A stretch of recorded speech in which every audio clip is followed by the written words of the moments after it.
Juan 16, del versículo 7 al 11.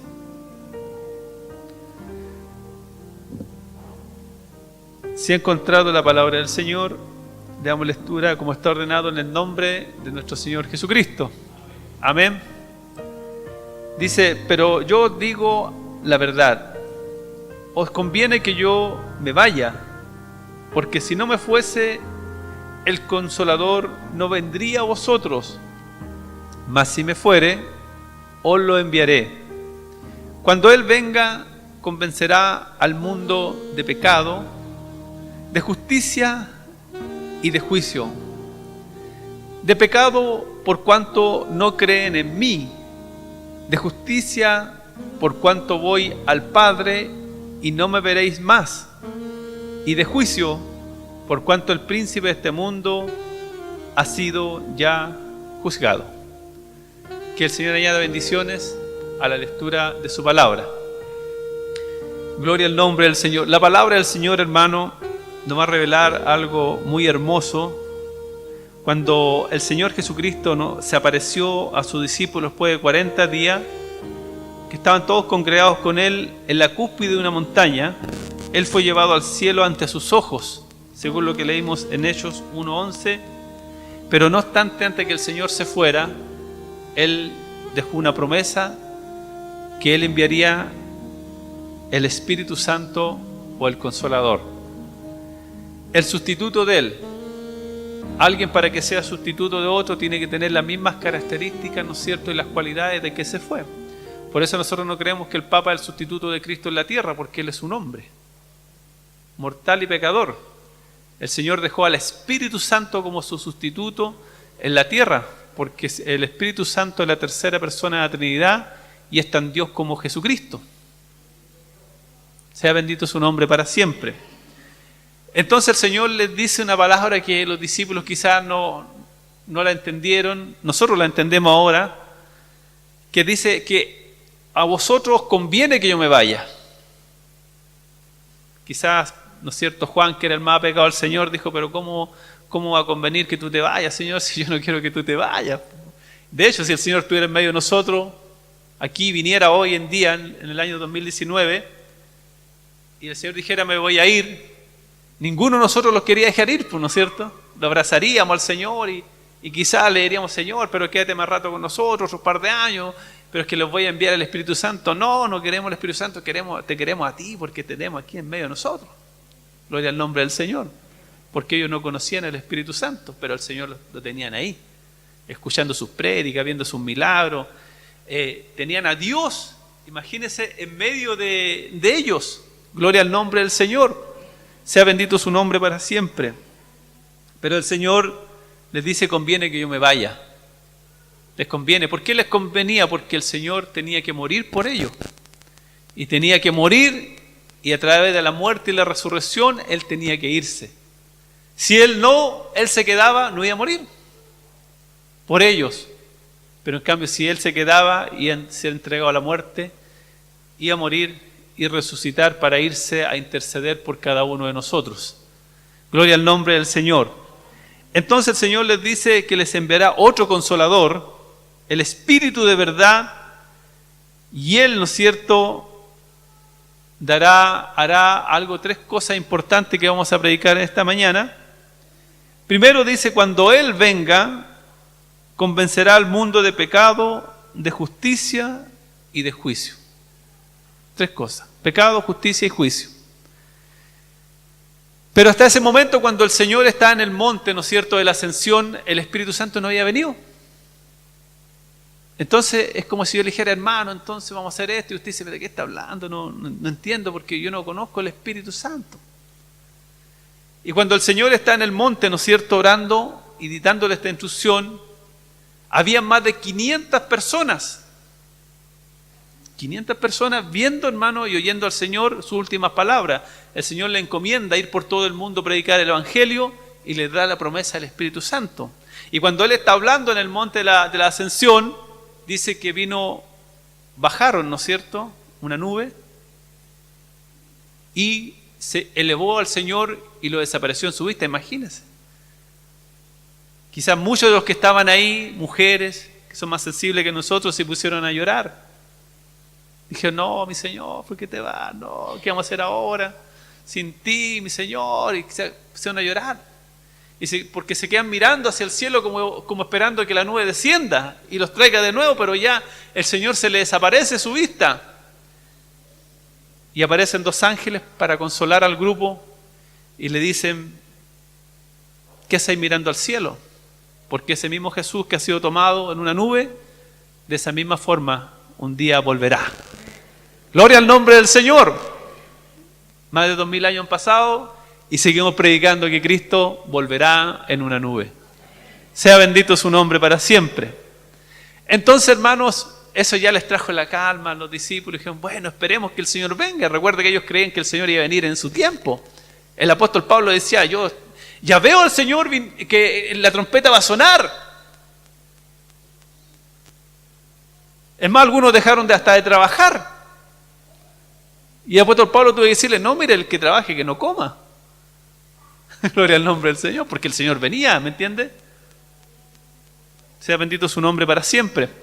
Entonces el Señor se va con la promesa de volver, y ahí, hermano, pasaron después, ¿no es cierto?, los 50 días, y el Señor en Pentecostés envía en Hechos capítulo 2 el Espíritu Santo.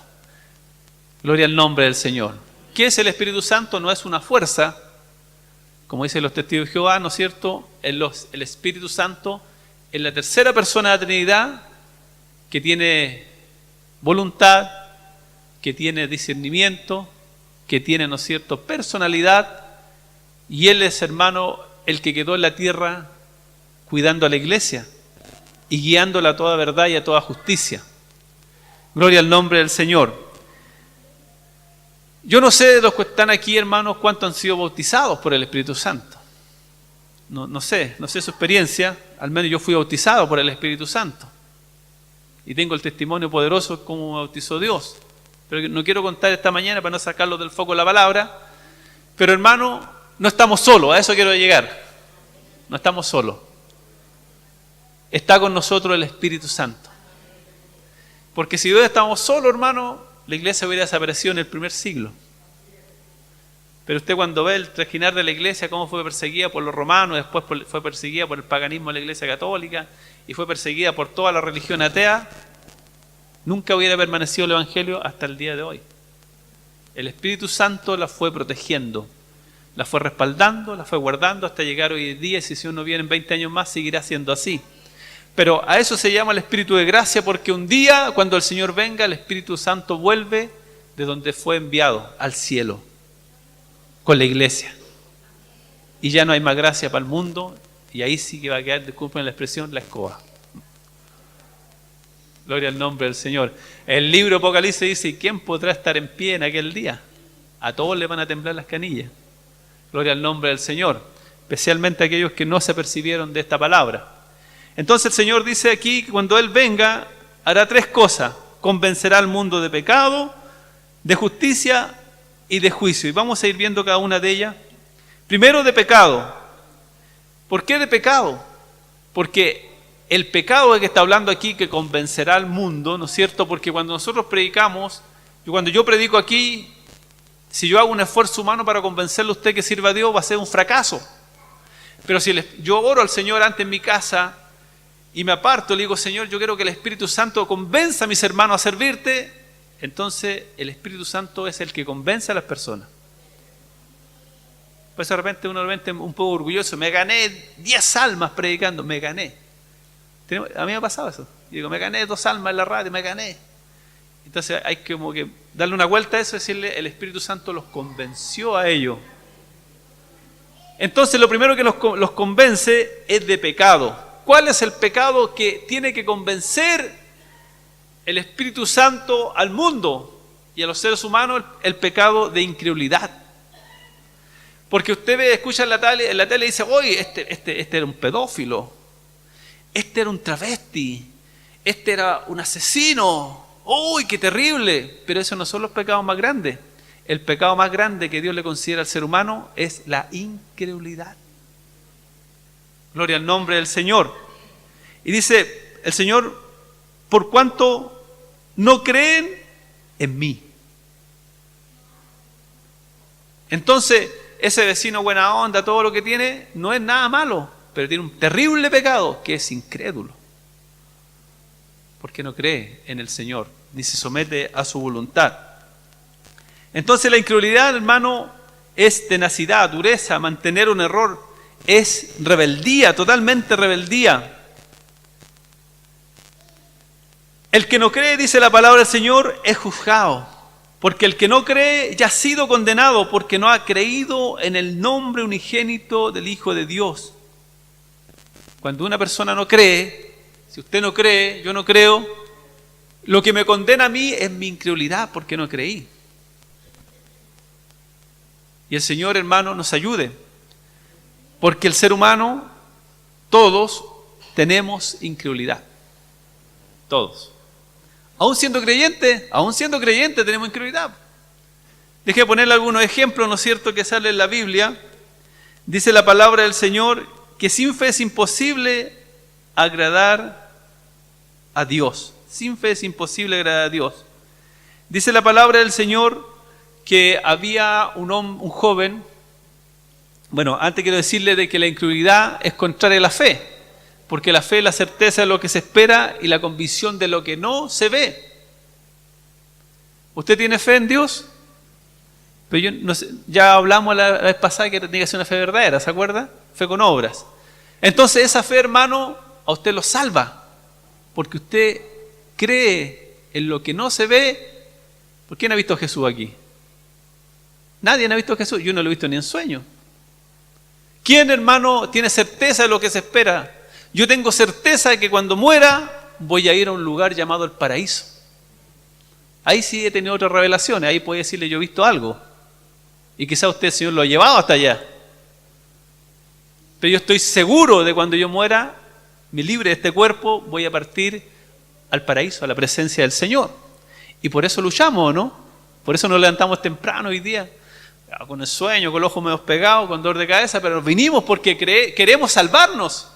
Queremos ir al paraíso del Señor. Gloria al nombre del Señor. Entonces, hermanos, esa es la fe.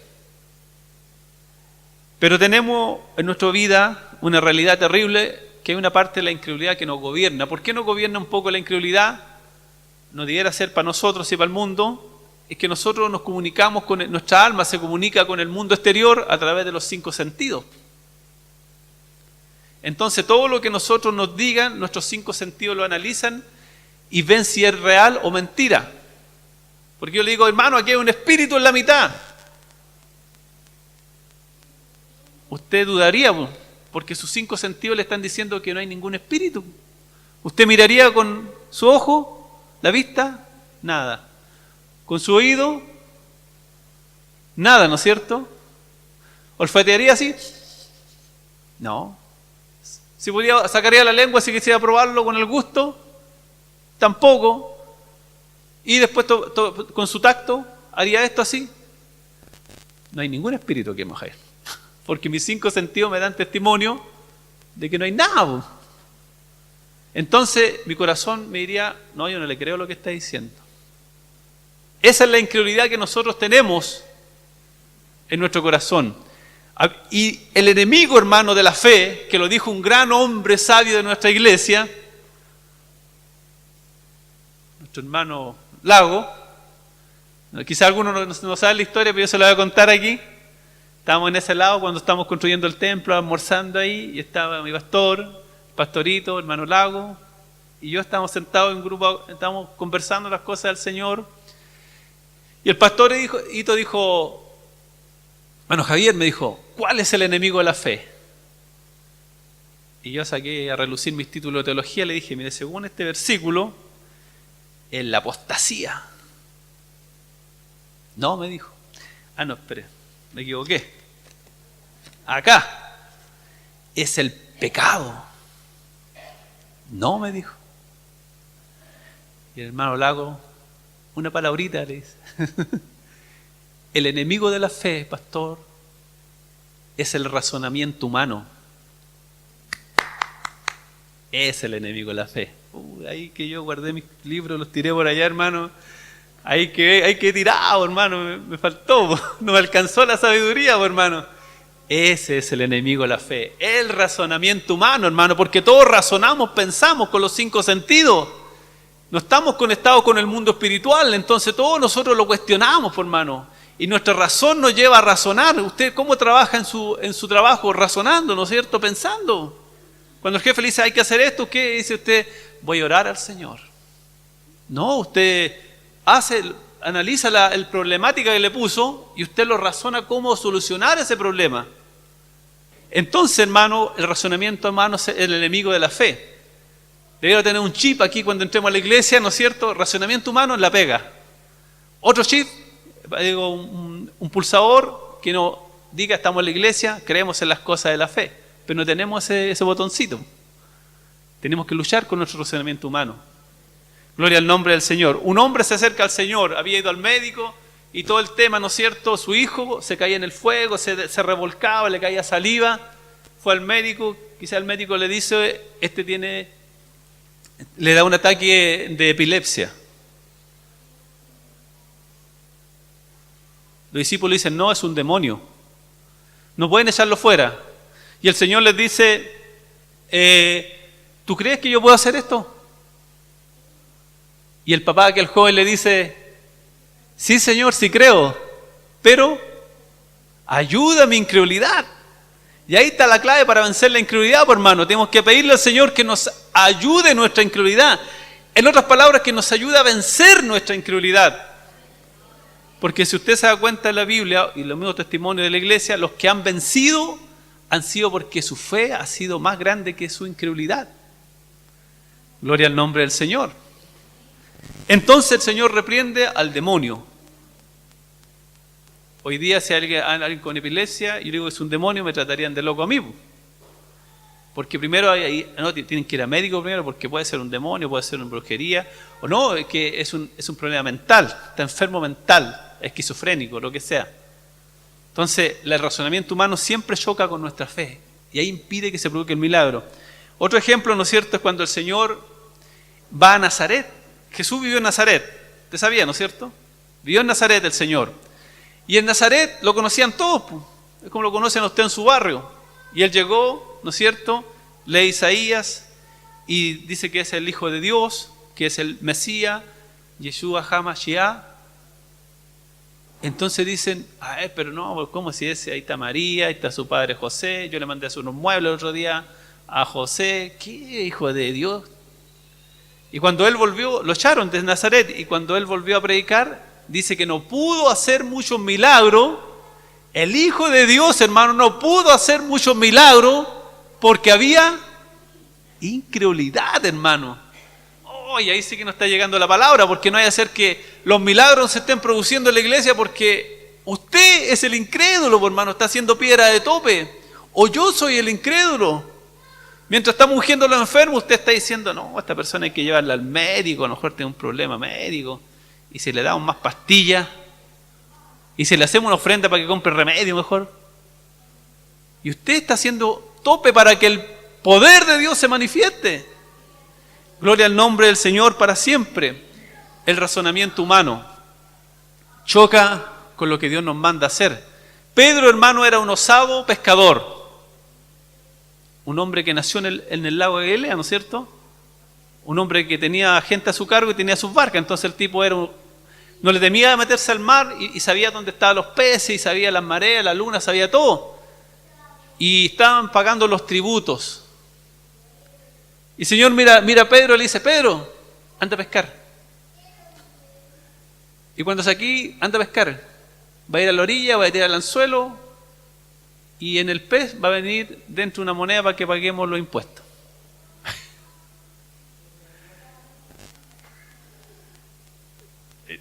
Yo no soy pescador, yo pesco allá en Laguna Verde, pesco porque soy aficionado nomás. Si alguien me dice eso así, yo digo, me está iglesiando. ¿Cómo hay una moneda entre un pez? A lo mejor habrá una pulguita de mar en la boca de él, pero no una moneda. ¿Y Pedro qué hace? ¿Lo cuestiona el Señor? Dicen, no brome, Señor, ¿cómo así? estas manitos aquí cortidas por la alianza y los 30 años que yo pescando en el mar, si hay algo que no soy tonto, ¿me entiendes? No, él no dice nada. Y sale disparado al mar. Y quizás los otros pescadores, como era Juan, ¿no es cierto, Andrés? Lo mira y de qué no, se va, ¿dónde va a ser el ridículo? Y pesca y tira y pesca al tiro más encima. Y sale la moneda que necesitan para pagar. ¿Qué chocó ahí? No hubo ni un choque. Su racionamiento humano, él lo puso a cero y se movió en fe. Bendito sea el nombre del Señor.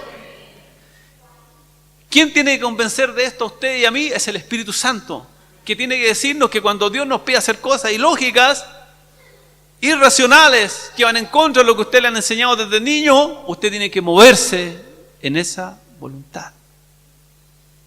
Gloria al nombre del Señor. Le contaba testimonios, ¿no es cierto?, de pastores que Dios los mandó a predicar al sur, como el pastor del hermano Juan Silva, el papá de Juan Silva. Él son como 10 hermanos, 8 hermanos, Juanito Silva. Está aquí en Santiago, lo llama al obispo, le dice: venga acá, señor, usted va a ir a abrir obra allá al sur, a Victoria. Amén, mi obispo. ¿Y allá hay dónde llegar? No, no hay nada. Si usted va a ir a abrir una obra, pero hay una casa, un sitio. No, nada, vaya nomás el Señor.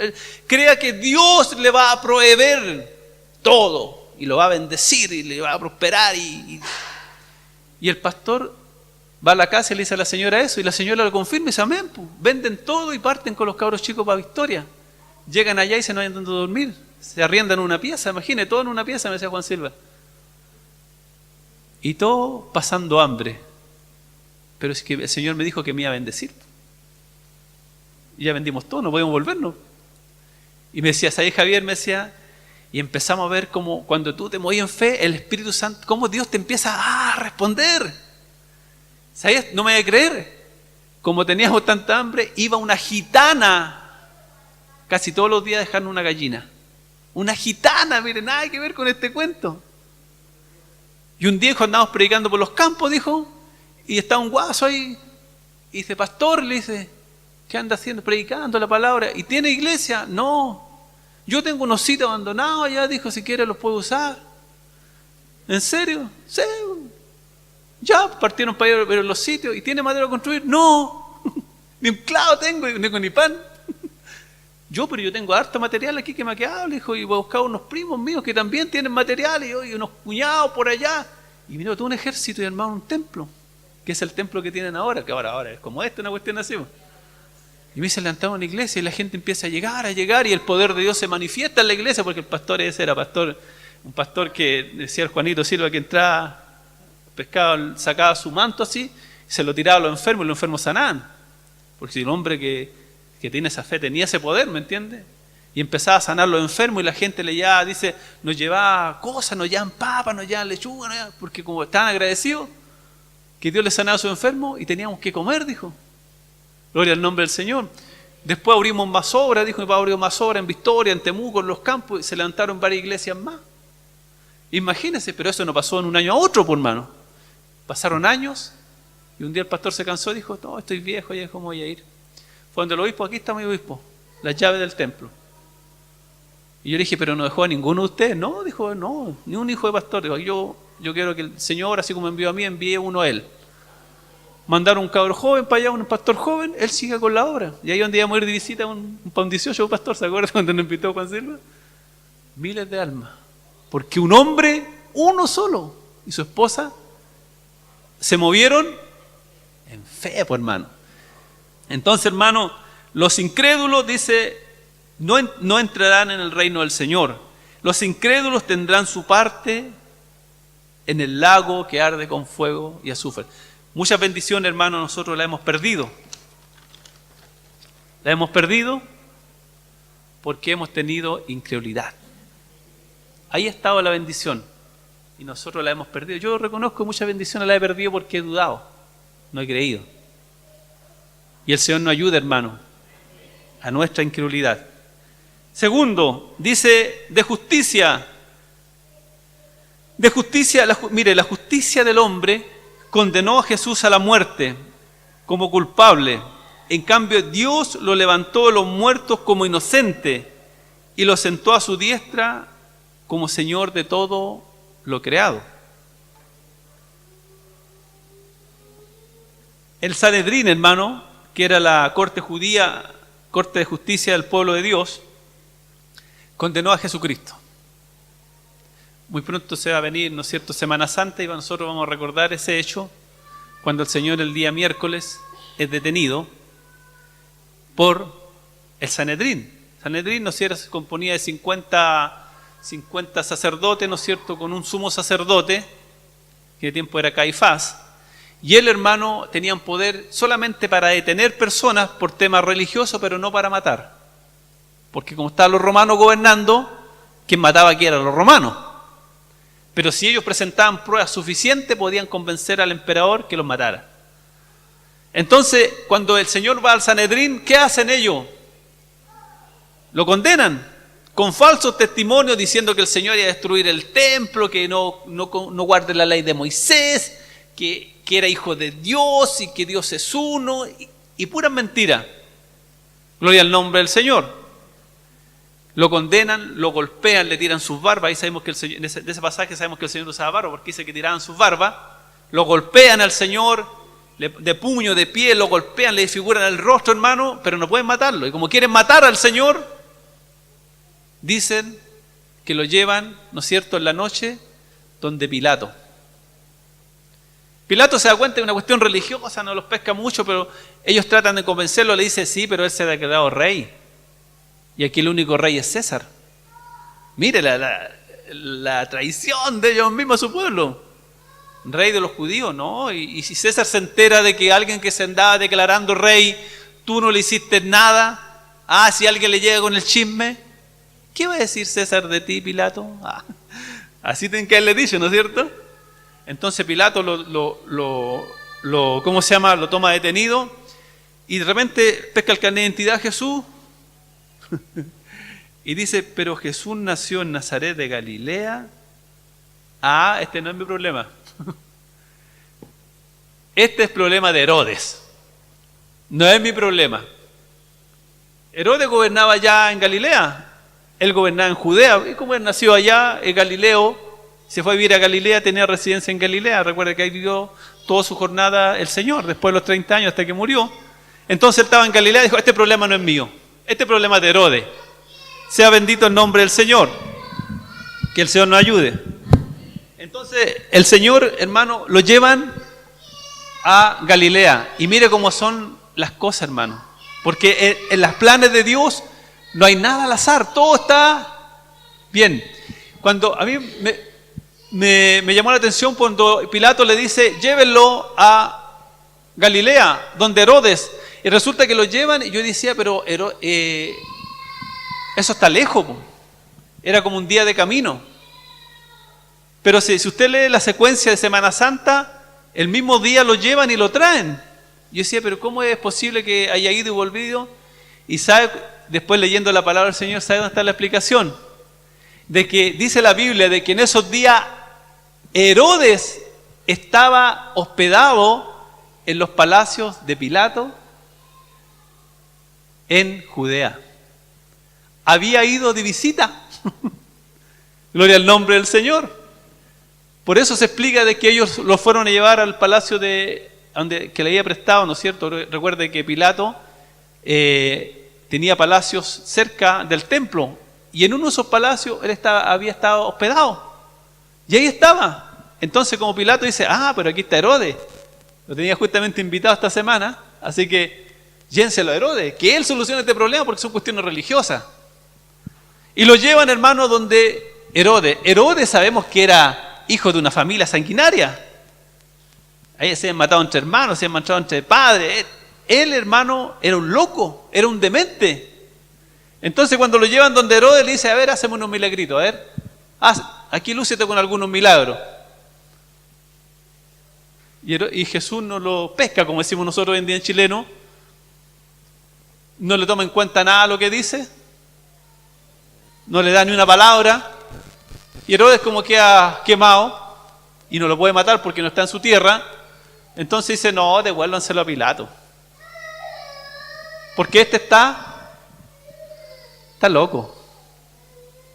Que lo maten nomás, no me interesa lo que hagan con él. Y lo llevan donde Pilato y aparece Jesús de nuevo donde Pilato. Lo vuelven a golpear y aparece todo golpeado. Y Pilato dice, ven para acá, ¿qué voy a hacer con él? Y la esposa de él tiene un sueño en la noche. Tiene un sueño. Y no cuenta el sueño, la Biblia no relata el sueño, pero un sueño angustioso, un sueño terrible, hermano, que conmovió a una mujer que no se conmovía con cualquier cosa, una mujer que veía la muerte diariamente, como su esposo asesinaba, crucificaban, decapitaban. No era una mujer como la de hoy día que verían eso, ¡ay, sangre! No, ella, una mujer nacía en ese ambiente, nada la conmovía. ¿Qué ve ella? Nadie sabe. Yo pienso que ella vio lo que venía, la condenación que venía al mundo en el tiempo final, ¿no es cierto? Vio la destrucción de toda la humanidad y dice, despierta y dice, Pilato, no tengas nada que ver con ni le toque un pelo, porque yo acabo de tener un sueño terrible con él. Gloria al nombre del Señor. Sea bendito su nombre. Entonces, hermanos, Pilato trata de zafarse y alguien se acerca y le dice, pero hagamos una cosa. Ya dijo, ya golpéelo otro poco más. Y lo llenan y lo golpean, y eso es lo que usted ve. Cuando lo vuelven a golpear, le coronan la espina, lo vuelven a golpear al Señor. Y lo sacan golpeado. Y alguien le dice, pero hagamos otra cosa. Viene la fiesta, ¿no es cierto?, donde hay que liberar a un reo. Llamemos a Barrabás, y digamos que ahora el pueblo juzgue. Y ahí está la parte que usted conoce cuando lo ponen al Señor y el pueblo grita, ¿a quién van a dejar libre? A Barrabás. Y a Jesús. ¿Y qué hacemos con Jesús?, dice Pilato. Crucifíquenlo. Gloria al nombre del Señor. Ese mismo pueblo que el Señor le había sanado. Ese mismo pueblo que el Señor le había dado a comer en el desierto. Gloria al nombre del Señor. Ese pueblo pide crucificar al Señor. Entonces Pilato cumple la voluntad del pueblo y se lava las manos, ¿no es cierto? Todo lo que usted sabe, diciendo yo no soy culpable de esto, pero sí es culpable porque él permite, ¿no es cierto?, que asesinen a un inocente. Jesús era romano, nació en el Imperio Romano. Y nadie podía tocar a un romano así fácilmente. Gloria al nombre del Señor. Entonces, hermano, la justicia religiosa del Sanedrín condenó a Jesús como culpable. La justicia política de Herodes y Pilato condenó a Jesús como culpable. La justicia del pueblo condenó a Jesús como culpable, crucifíquenlo. Pero el Espíritu Santo va a convencer al mundo de justicia, diciéndole que al que mataron era inocente. Gloria al nombre del Señor para siempre. El Espíritu Santo le va a decir al pueblo, la embarraron, porque el que mataron era el justo, era el santo, era el perfecto, era el Hijo de Dios. ¡Aleluya! Sea bendito su nombre para siempre. ¿Y cómo sabemos que eso es verdad? Porque Dios lo va a resucitar de entre los muertos y lo va a llevar al cielo y lo va a poner arriba a su diestra como Señor y dueño de todo lo creado. Porque si hubiera sido culpable, Cristo nunca hubiera resucitado de los muertos. Si hubiera habido en él un punto, una partícula de pecado, nunca hubiera resucitado de los muertos. Pero dice que en él ni siquiera se encontró sombra de pecado. Sea bendito el nombre del Señor. Por eso el Señor fue el inocente. Fue el inocente por los culpables, dice la palabra del Señor. Mirad cuán grande amor tuvo Dios, que siendo vosotros pecadores, Cristo murió por vosotros. Dice la palabra en Isaías que Él cargó en la cruz, ¿no es cierto?, todos nuestros pecados. El inocente por el culpable. ¿Quién debió haber sido golpeado en el Sanedrín? Yo. ¿Quién debió haber sido golpeado en el palacio de Herodes y de Pilato? Yo. ¿Quién debió haber sido crucificado en la cruz? Yo. Porque yo era culpable. Gloria al nombre del Señor. Pero Él ocupó mi lugar. Bendito sea el nombre del Señor. Bendito sea su nombre para siempre. 2 Corintios 5:21 dice, al que no conoció pecado, por nosotros lo hizo pecado, para que nosotros fuéramos hechos justicia de Dios en Él. Justicia de Dios. Y el Espíritu Santo vino al mundo a decirle eso. Justicia para Cristo. Vino Él a aplicar la justicia. Gloria al nombre del Señor. Hace poco salió una noticia en Estados Unidos de un hombre que fue condenado a cadena perpetua, no sé si lo vieron, por un crimen que no cometió. Y ya con 25 años, y un abogado se metió en el tema y descubrió de que él había sido inocente toda su vida, 25 años preso, hermano, y condenado a cadena perpetua por un asesinato de una familia. Y había sido otro el culpable. ¿Cómo estaría usted 25 años preso y después le diga, no, es que tú eras inocente? Antes para la casa, no. Me condenaron 25 años por ser inocente. Y el abogado logró sacar el juicio a flote y lograron pillar a los culpables más encima. Y el hombre lo entrevistaban y el hombre sabe lo impresionante que, no sé si habrá sido cristiano, pero él no guardaba rencor. Lo tomó como una prueba de Dios, ¿me entiendes? La prueba, esa me parece que es prueba. Porque él, siendo inocente, murió por nosotros. Sea bendito el nombre de Jesús. Gloria a la sangre del Cordero. Ese era el segundo punto. Y tercero, dice que el Espíritu Santo, ¿no es cierto?, va a juzgar al mundo, a convencer al mundo de juicio. Y esto, hermano, es maravilloso. ¿Por qué de juicio?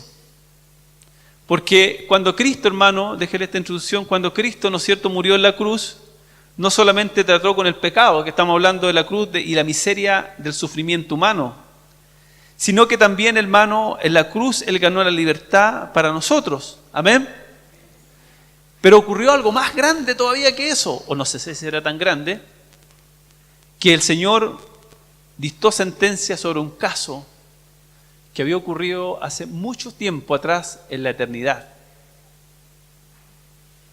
Gloria al nombre del Señor. Y esto tiene que ver con Satanás. Porque el Señor les dice que el Espíritu Santo vino a este mundo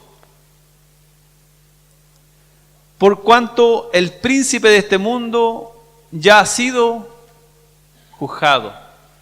El Espíritu Santo, hermano, vino a este mundo a decirle a la gente que con la muerte de Cristo en la cruz se había dictado una sentencia de juicio final contra Satanás. Gloria al nombre del Señor. Mire qué misterio. Todo este rato estamos hablando de la salvación de la humanidad y la palabra salta ahora con que con la muerte de Cristo en la cruz se juzgó también al diablo. Porque Satanás, cuando fue echado del cielo, pero no fue juzgado. Porque quedó libre, ¿o no? ¿O Satanás estaba amarrado? Satanás anda libre. No es como las películas, ¿no es cierto?, que usted lo ve que anda en la calle. Hay una película que estamos en la serie en Netflix, que la hemos visto completa, porque yo creo que es una preparación para recibir al anticristo, hermano, que se llama Lucifer. No sé si alguien ha visto en Netflix. Y ahí muestran al diablo que se aburrió de estar al infierno, donde lo mandó su padre, y se vino para la tierra. Y está en Los Ángeles. Y se convirtió en ayudante de la policía. Se enamora de una policía, se vuelve mortal, sufre cuando está cerca de ella, si dispara un balazo le entra la bala, y hace el bien, protege a los inocentes. Ahora, aparece con alas ahí, cuando le disparan a los inocentes, los protege con su alas blanca y todo así, pero sigue guardando rencor contra Dios. Y en la última, la voy a contar, Alex, si no la ha visto, la voy a contar al final. En la última parte de la serie, toda la serie maldice a Dios, lo maldice porque lo echó al infierno, porque no le aguantó la rebelión que tuvo, pero al último él se da cuenta de algo que nosotros debemos pensar, porque él dice, mi padre, el manipulador, el que maneja los hilos del mundo, y al final se da cuenta de que la gente es responsable de sus actos, que Dios no tiene nada que ver. Y él se da cuenta de eso como diablo. Pero ahí se convierte él en bueno, ¿me entiendes? Un diablo bueno. Yo le decía a mi hijo el otro día, oye, esta es una película pintada para preparar la venida del anticristo. Cuando venga el anticristo, se van a acordar de esta serie y decir, sí, pues el diablo tiene una segunda oportunidad. Pues. Sí, pues. Sí se puede redimir, si en la película se redimió, pues. En la serie. Gloria al nombre del Señor, y se volvió bueno. Amenadiel, que es el ángel que lo viene a buscar, se vuelve malo. Gloria al nombre del Señor. Pero la Biblia dice otra cosa. Dice otra cosa. Dice de que en la cruz Satanás fue juzgado. Y el Espíritu Santo revela eso. Dice la palabra de Dios en Colosenses 2.15, en Colosenses 1.13, dice, y despojando a los principados y a las potestades, los exhibió públicamente, triunfando sobre ellos en la cruz. Cuando el Señor vino a destruir, ¿qué dijo Él? ¿Qué vino a destruir? Las obras del diablo. Dijo, porque el diablo había venido a matar, a robar y a destruir. Y Él dijo que venía, ¿qué cosa? A destruir su imperio. Y cuando el Señor murió en la cruz, cuando todos pensaron que habían vencido al Hijo de Dios, gloria a Dios para siempre, no sabían que cuando lo mataron, ese era el principio del fin de su reino. Porque dice, el que ascendió también acaso no descendió al abismo, libertó, ¿no es cierto?, a los que eran salvados, los otros quedaron en el infierno, y dice, y le quitó la llave del imperio de la muerte a quien tenía la llave del imperio de la muerte, y que estaban sujetos a servidumbre por causa del pecado. Gloria al nombre del Señor. Entonces, en la cruz, hermano, nunca más usted mire la cruz con tristeza. Mire la cruz con victoria. Victoria contra el diablo, victoria contra el mundo, victoria contra el pecado, victoria contra las potestades y los principados. Aleluya, victoria. La cruz ahora significa victoria. Bendito el nombre del Señor. Gloria a su nombre. Por eso la pusimos aquí, para que usted se anime cuando llegue y diga, victoria, ahí está la cruz de mi Cristo, ahí venció al mundo, y en su nombre también dice que venceremos. Gloria al nombre del Señor. La cruz de Cristo significó victoria. En el cielo Satanás fue echado, pero en la cruz se dictó la sentencia final. Esto es lo mismo cuando, por ejemplo, ¿no es cierto?, alguien comete un delito y las cárceles están muy llenas. ¿Qué le dicen? Usted no va a quedar en prisión preventiva, ¿no es cierto que le dicen? Lo va a mandar con prisión domiciliaria. Y usted dice, uy, pero ¿cómo? Si lo han detenido como 30 veces este otro. Y lo mandan para la casa. No es que no quieran mandar, es que en la cárcel no cae nadie más, por hermano. O sea, hay como 30 en una jaula ahí, una jaula que fue hecha como para 6. Entonces los jueces dicen, no, manden un rato para la casa. Pero eso no ha terminado. Después, ¿no es cierto?, que lo llaman, ¿y qué le dicen? Señor, el juez ya ha tenido sentencia, preséntese con su abogado tal día. Y el juez lee y pone la sentencia, le dice, usted ha sido condenado a 5 años y 1 día. ¡Oh! ¿Y qué hacen? Lo dejan detenido ese mismo día y se lo llevan para la cárcel. Bueno, con Satanás ocurrió algo parecido. Él fue echado del cielo, pero no fue totalmente condenado. Su sentencia quedó escrita. Y cuando vino Cristo, hermano, descendió al infierno y le dijo, te traigo una cartita. Gloria al nombre del Señor. Te traigo una sentencia de mi Padre Celestial, que un día será sellado en el lago de fuego que arde por toda la eternidad, tú y todos tus traidores ángeles. Sentencia final. Gloria al nombre del Señor. Así que el diablo está derrotado, está vencido, y agréguele esta mañana, está condenado. Gloria al nombre del Señor. Sea bendito su nombre para siempre. La sangre de Cristo, hermano, coloca a Dios al lado del hombre y la coloca contra el diablo. Termino con esto diciéndolo en Romanos 8, 31, 34. ¿Qué pues diremos de esto? De todo esto que hemos conversado recién. Lo he conversado sobre Satanás. Si Dios es por nosotros, ¿quién contra nosotros, hermano? Si el más poderoso podría ser Satanás, pero ya está vencido. ¿Quién contra nosotros? ¿Quién acusará a los escogidos de Dios. ¿Quién lo va a ir a acusar a usted? Ya Satanás no va a acusar a nadie porque está vencido. En el antiguo tiempo, en el libro Job, recuerda que subía y acusaba a Job y acusaba a todo, pero como fue vencido en la cruz, ya no puede subir. Y está en este espíritu, en este ambiente inframundo, pero no puede ya más subir ni siquiera al tercer cielo, ni al segundo, menos al primero. No lo puede ir a acusar a usted, porque cuando me va a acusar a mí de mis errores, el Señor toma, el Padre Eterno coloca la sangre de Cristo y la pone sobre mí y me dice: ¿de qué me estáis hablando? Yo no veo ningún error en Javier. Él ha sido justificado. Yo lo veo limpiecito, blanco, impecable.